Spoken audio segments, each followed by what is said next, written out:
Human sacrifice, dogs and cats living together, mass hysteria. It has begun.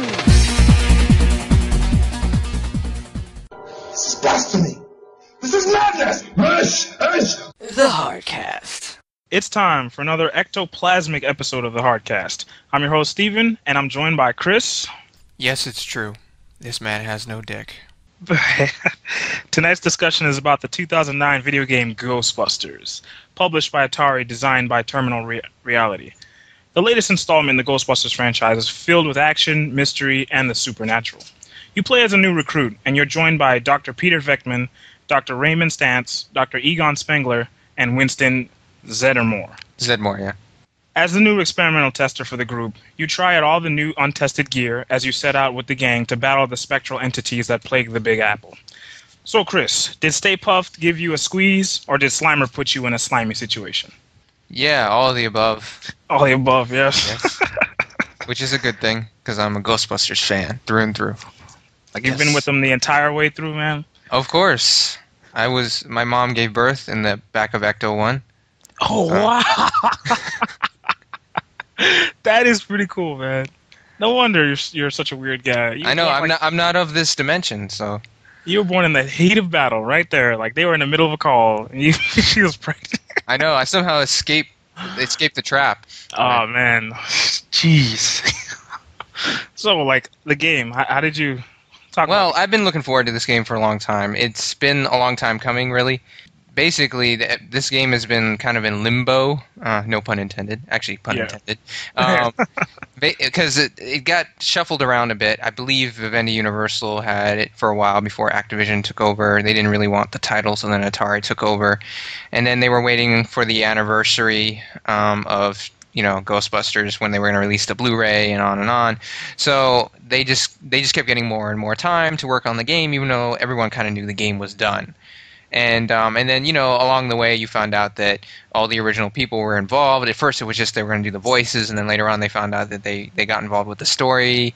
And then it just kept sounding better and better and better. I mean, and then they started adding multiplayer, and it just seemed like a game that I really had to get my hands on. And then it finally came out. Yeah, of course, I want to put my hands all over that big old proton pack. But oh my god! And then the game finally came out, and you could look at it and be like, yeah, they weren't just sitting on their asses when the game was done. They were loading it up with a lot of polish, a lot of time and care. There's a lot of moments heavy with the nostalgia. You're walking through the firehouse, and you get to see all the little memorabilia and little mementos from the first two movies and things like that. So it's cool. I definitely think that this game is for the fans. I think any age group almost can get into the game, or at least enjoy watching the game, because it does kind of have that cartoony, flashy, colorful graphics going on. Mm-hmm. I don't know about the Wii version, because we didn't play that. We're not little kids.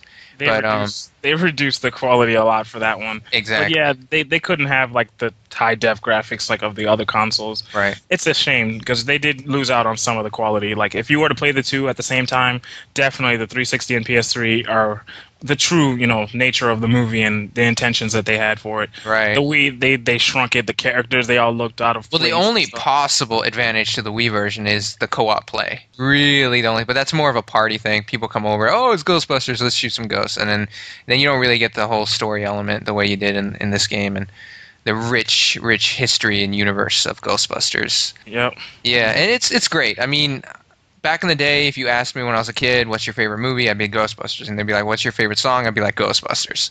So it's like, yeah, I mean, I had so many different versions on cassette, and then people ask me, what's your favorite time of the year? I'd be like, Halloween. I'd be like, why? Because everyone's playing the Ghostbusters song. My God. As far as the game goes, I think that the game lives up to its full potential and then some, as far as what you can do with a next-gen Ghostbusters game, especially considering all the people are back, all the main characters, and you also got Peck, and you got the mayor, and you got Annie Potts as Janine or whatever, and the only person who's missing is Rick Moranis' character from the original first two movies, which, I mean, he hasn't been doing much of anything regardless, so which is a shame. I guess he missed too much, I guess. He wasn't ready to do, like, Honey, I Shrunk the Kids 10 or whatever the heck it was. But yeah, I mean, go ahead and talk a little bit about how you feel about it, Steven. All right, I want to get into the fact that it's a classic. Like, I was having this big argument on the 360 with the guys like Seaver and like Chap and a bunch of other guys. Like, what is a classic?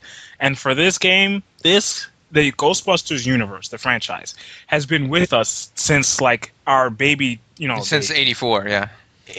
Us, like most of us, like I can't say baby boomers, but even those guys, the older group, they remember Ghostbusters when they were little. I mean, it's one of those things where it's just a family name. You say Ghostbusters, you instantly know what you're talking about. You've got the proton pack. Well, let me just jump in real quick. The poster artwork with the anti-ghost thing, where they have like the circle with the cross through it, and they got the ghost in it.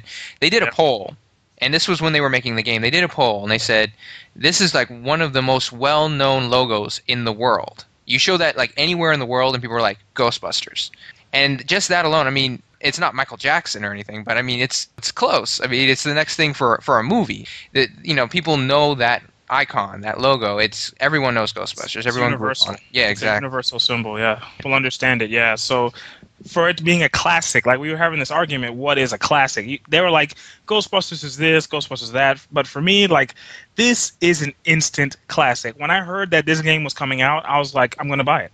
That's it. There's no question, There's no argument, no, debating. It's going to buy it. And the funny thing is, most of the time, these licensed titles, games, are garbage. They're absolute crap. I mean, the fact that this one came out, and it was actually pretty damn good, is a miracle in and of itself. It was refreshing to see, like, the movie games, they actually turned out okay, and this one was definitely, like, they didn't sacrifice quality or quantity. You got both in this game.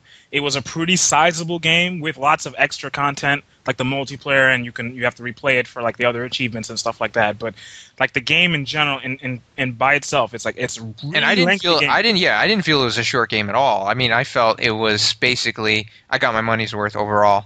I was happy with it. It was a good story. I liked the characters, the story, the banter, the dialogue. Everything came together. It was very enjoyable. Yeah, so I was going to say the witty dialogue, the rugged characters, like all their personalities come across very, very well. Like they don't sacrifice anything in between. Like you've got Vecman, which is a player, he's the comedian of the group, and then you got, Winston, which is the guy on the side, but he plays his role as a scientist. He's got a lot of funny lines too, though, especially when he's talking about Peter. Like, should we find Peter? I don't know. That shit was hilarious. He's hesitating and stuff. The game was great. You got Egon. He's the classic, like 100% scientist. Don't bother him when he's doing his research. He knows everything, every ghost. And you got Raymond, which is he's all rounder. Ray Stantz, yeah, yep. But then of course he's very mechanically inclined, where Egon's more of a thinker. Yeah, it was cool because Ray's the guy, he builds it, and then like Egon like comes up with it, so it's cool. They got a good thing going. Now, for its value, like I want to get into it being like just for the fans, like anyone else that doesn't know Ghostbusters, which is like a sin already. But if you didn't know Ghostbusters and you jumped into this game, you didn't know. I know, seriously, like just shut off the podcast and go jump off a bridge or something. If you don't know what Ghostbusters is by now, you're a lost cause. If you didn't and you jumped into this game, I wouldn't say, like, for them, it wouldn't be a $59 experience. No. Like, for them, like, it is a shame to say that, but it's not a $59 experience. No. I agree. It's not, and I'll say this straight out. Even if you are familiar with Ghostbusters, because there are people out there, like, there's pretty much two groups of people. There's the people who love Ghostbusters. Like, they love it. Die hard, yep. And then there's the people who acknowledge that it's a good movie and this and that, but they're not, they just think it's decent, it's good, it's one of those 80s things. Yep. And if you're the people who love Ghostbusters, go out and get it. It doesn't matter what the price is, just go out. It's a classic. It's right. Instant, no question. 59. Like if there was a collector's edition of it, I would say get that. But there isn't, except on Amazon, the Slimer edition, which really isn't worth it. I'm sorry to say. I was thinking about it because I am a Ghostbusters fan, but it just wasn't worth it. And then the other people, I would say it is a good game. It is a fun game. I think it'll rekindle your passion for it. Maybe it will make you feel like a little kid again and make you remember, oh, this is why people like Ghostbusters. For those people, you could probably wait a little bit for the price to drop around the $40 price limit, especially if you're getting bored or whatever. You can pick it up used, whatever. I still recommend it to everyone. Yeah, that's exactly how I see it. Like for them who don't know the Ghostbusters experience, even for us, like the diehard guys, 59 is like that's whatever it is. You can. That's fine. Yeah, that's fine. It's not even an issue of is it worth it. It's more like I want to support this because this is. It's a classic. Yes, I want my money in your hands, so you know.